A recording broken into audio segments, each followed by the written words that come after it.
Extingue o funcionamento do sistema se detém. É como se o inconsciente estendesse sensores, mediante o veículo do sistema PCPT-CS, orientados ao mundo externo, e rapidamente os retirasse assim que tivessem classificado as excitações dele provenientes.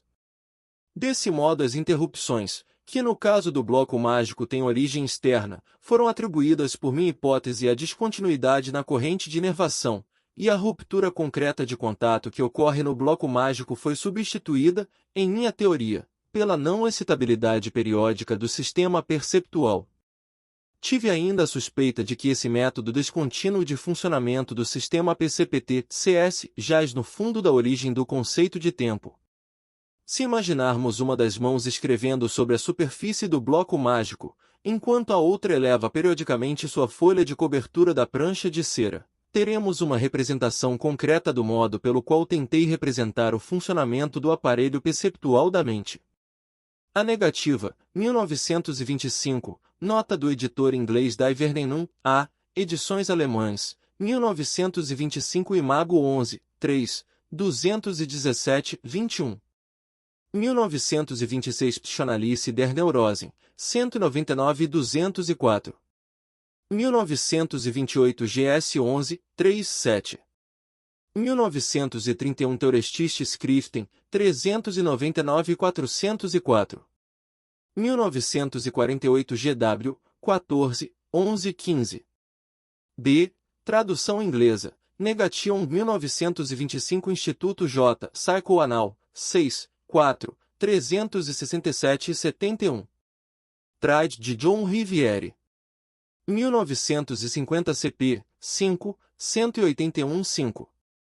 Revisão da tradução acima. A presente tradução inglesa é versão modificada da publicada em 1950.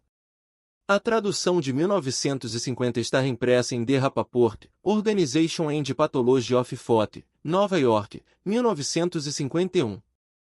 Diz-nos Ernest Jones, 1957, 125, que este texto foi escrito em julho de 1925.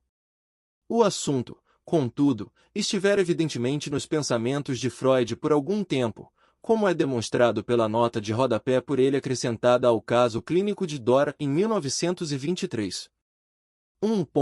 É um de seus mais sucintos artigos. Embora fundamentalmente trate de um ponto especial de metapsicologia, em suas passagens de abertura e encerramento, porém, aborda a técnica. Das referências nas notas de rodapé, veremos que ambos esses aspectos do trabalho tinham uma longa história preliminar. Extratos da tradução anterior, 1925, deste artigo foram incluídos na General Selection from the Works of Sigmund Freud, de Hickman, 1937, 63, 7. A negativa maneira pela qual nossos pacientes apresentam suas associações durante o trabalho de análise fornece-nos oportunidade para realizar algumas observações interessantes. Agora o senhor vai pensar que quero dizer algo insultante, mas realmente não tenho essa intenção. Compreendemos que isso é um repúdio, por projeção, de uma ideia que acaba de ocorrer. Ou, o senhor pergunta quem pode ser essa pessoa no sonho. Não é minha mãe. Emendamos isso para, então, é a mãe dele. Em nossa interpretação, tomamos a liberdade de desprezar a negativa e de escolher apenas o tema geral da associação. É como se o paciente tivesse dito: é verdade que minha mãe veio à lembrança quando pensei nessa pessoa, porém não estou inclinado a permitir que essa associação entre em consideração.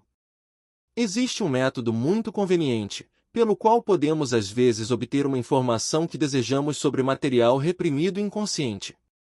O que, perguntamos, o senhor consideraria a coisa mais provavelmente imaginável nessa situação? O que acha que estava mais afastado de sua mente nessa ocasião? Se o paciente cai na armadilha e diz o que ele pensa ser mais incrível, quase sempre faz a admissão correta. Defrontamo-nos a miúde com um nítido correspondente desse experimento em um neurótico obsessivo que já foi iniciado no significado de seus sintomas. Arranjei uma nova ideia obsessiva, diz ele, e ocorreu-me em seguida que ela poderia significar isso ou aquilo. Mas não, isso não pode ser verdade ou não teria ocorrido.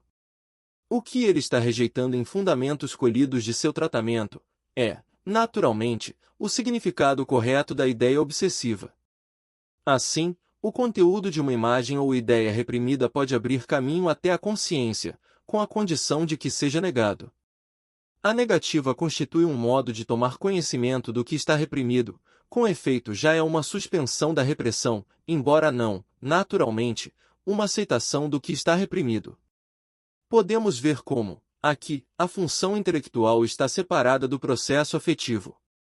Com o auxílio da repressão, apenas uma consequência do processo da repressão é desfeita, ou seja, o fato de o conteúdo ideativo daquilo que está reprimido não atingir a consciência.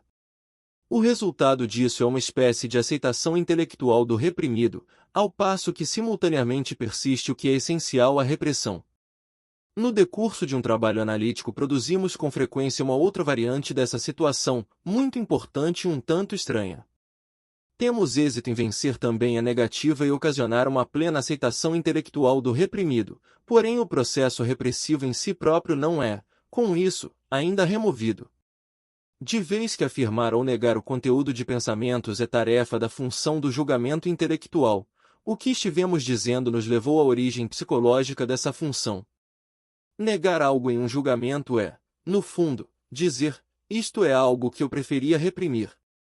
Um juízo negativo é o substituto intelectual da repressão, ou seu não é a marca distintiva da repressão, um certificado de origem, tal como, digamos, Made in Germany. Com o auxílio do símbolo da negativa, o pensar se liberta das restrições da repressão e se enriquece com material indispensável ao seu funcionamento correto.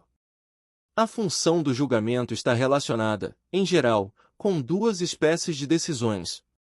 Ele afirma ou desafirma a posse, em uma coisa, de um atributo particular, e assevera ou discute que uma representação tem uma existência na realidade. O atributo sobre o qual se deve decidir pode originalmente ter sido bom ou mau, útil ou prejudicial. Expresso na linguagem dos mais antigos impulsos instintuais, os orais, o julgamento é: gostaria de comer isso ou gostaria de cuspi-lo fora, ou, colocado de modo mais geral, gostaria de botar isso para dentro de mim e manter aquilo fora. Isso equivale a dizer, estará dentro de mim ou estará fora de mim. Como demonstrei noutro lugar, o ego-prazer original deseja introjetar para dentro de si tudo quanto é bom, e ejetar de si tudo quanto é mal. Aquilo que é mal, que é estranho ao ego, e aquilo que é externo são, para começar, idênticos. Há outra espécie de decisão tomada pela função do julgamento, quanto à existência real de algo de que existe uma representação, teste de realidade, é um interesse do ego-realidade definitivo, que se desenvolve a partir do ego-prazer inicial. Agora não se trata mais de uma questão de saber se aquilo que foi percebido, uma coisa, será ou não integrado ao ego, mas uma questão de saber se algo que está no ego como representação pode ser redescoberto também na percepção, realidade. Trata-se, como vemos, mais uma vez de uma questão de externo e interno.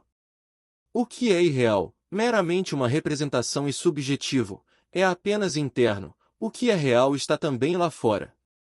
Nesse estágio do desenvolvimento a consideração pelo princípio de prazer foi posta de lado.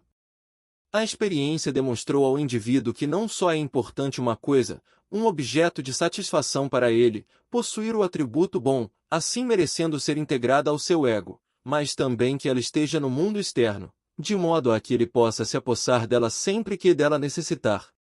A fim de entender esse passo à frente, temos de relembrar que todas as representações se originam de percepções e são repetições dessas. Assim, originalmente a mera existência de uma representação constituía uma garantia da realidade daquilo que era representado. A antítese entre subjetivo e objetivo não existe desde o início. Surge apenas do fato de que o pensar tem a capacidade de trazer diante da mente, mais uma vez, algo outrora percebido, reproduzindo-o como representação sem que o objetivo externo ainda tenha de estar lá. Portanto, o objetivo primeiro e imediato do teste de realidade é não encontrar na percepção real um objeto que corresponda ao representado, mas reencontrar tal objeto, convencer-se de que ele está lá. Outra capacidade do poder de pensar oferece mais uma contribuição à diferenciação entre aquilo que é subjetivo e aquilo que é objetivo. A reprodução de uma percepção como representação nem sempre é fiel, pode ser modificada por omissões ou alterada pela fusão de vários elementos. Nesse caso, o teste de realidade tem de certificar-se de até onde vão tais deformações. Contudo, é evidente que uma precondição para o estabelecimento do teste de realidade consiste em que objetos, que outrora trouxeram satisfação real, tenham sido perdidos. Julgar é a ação intelectual que decide a escolha da ação motora que põe fim ao adiamento devido ao pensamento e conduz do pensar ao agir. Esse adiamento devido ao pensamento também foi debatido por mim noutra parte. Ele deve ser considerado como uma ação experimental, uma palpação motora, com pequeno dispêndio de descarga. Consideremos onde o ego utilizou um tipo semelhante de apalpação anteriormente, em que lugar aprendeu ele a técnica que agora aplica em seus processos de pensamento. Ocorreu na extremidade sensorial do aparelho mental, em conexão com as percepções dos sentidos, pois, em nossa hipótese, a percepção não é um processo puramente passivo. O ego envia periodicamente pequenas quantidades de catexia para o sistema perceptual, mediante as quais classifica os estímulos externos e então, depois de cada um desses avanços experimentais, se recolhe novamente. O estudo do julgamento nos permite, talvez pela primeira vez, uma compreensão interna, insight, da origem de uma função intelectual a partir da ação recíproca dos impulsos instintuais primários. Julgar é uma continuação, por toda a extensão das linhas da conveniência, do processo original através do qual o ego integra coisas a si ou as espelha de si, de acordo com o princípio de prazer. A polaridade de julgamento parece corresponder à oposição dos dois grupos de instintos que supusemos existir. A afirmação, como um substituto da união, pertence a Eros, a negativa, o sucessor da expulsão, pertence ao instinto de destruição. O desejo geral de negar, o negativismo que é apresentado por alguns psicóticos, deve provavelmente ser encarado como sinal de uma difusão de instintos efetuada através de uma retirada dos componentes libidinais. O desempenho da função de julgamento, contudo, não se tornou possível até que a criação do símbolo da negativa adotou o pensar de uma primeira medida de liberdade das consequências da repressão, e, com isso, da compulsão do princípio de prazer. Essa visão da negativa ajusta muito bem ao fato de que, na análise, jamais descobrimos um não no inconsciente que o reconhecimento do inconsciente por parte do ego se exprime numa fórmula negativa.